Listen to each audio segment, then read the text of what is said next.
দেশে স্থায়ী বন্য হাতির আবাসস্থল চট্টগ্রাম, কক্সবাজার, বান্দরবান, রাঙ্গামাটি ও খাগড়াছড়ি। এর মধ্যে শুধু লংদু এবং কাপ্তাই উপজেলায় বাস করে দুটি হাতির পাল। সর্বশেষ 2004 সালে IUCN এর জরিপে পাওয়া যায় 250টি হাতির খবর। অথচ 50 বছর আগে এই ভূখণ্ডে সংখ্যা ছিল প্রায় 700। পরিসংখ্যান থেকে স্পষ্ট বোঝা যায় বাংলাদেশে হাতি দিন দিন কমে আসছে। জিপতুলি মৌজা আমাদের কামালদাসরি ব্যাংসরি এলাকাতে এবং এই পার্শ্ববর্তী আমাদের কলমিছড়া বিট এলাকাতে এরা বিচরণ করে এবং এটা এই যে আমরা যে জায়গাটাকে দাঁড়িয়ে আছি এটা হাতির করিডোর। হাতি কমে যাওয়ার 9টি কারণ গবেষকেরা উল্লেখ করেছেন। এর মধ্যে অন্যতম বনাঞ্চল নিশ্চিহ্ন হয়ে যাওয়া, খাদ্য সংকট, চলাচলের পথ রুদ্ধ হয়ে যাওয়া, যত্রতত্র জনবসতি গড়ে ওঠা এবং চোরা শিকারীদের হাতে হত্যা।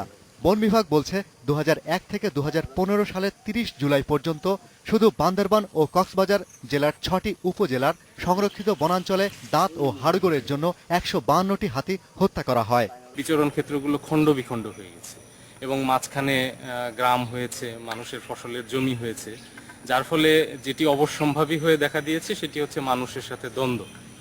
এবং এই দ্বন্দ্বের কারণেই কিন্তু মানুষের হাতে বিভিন্নভাবে হাতি মারা পড়ছে। চলতি বছর কাপ্তায়ে দুর্বৃত্তের গুলিতে একটি, বিদ্যুৎ স্পৃষ্ট হয়ে দুটি এবং লংদুতে মারা গেছে একটি হাতি।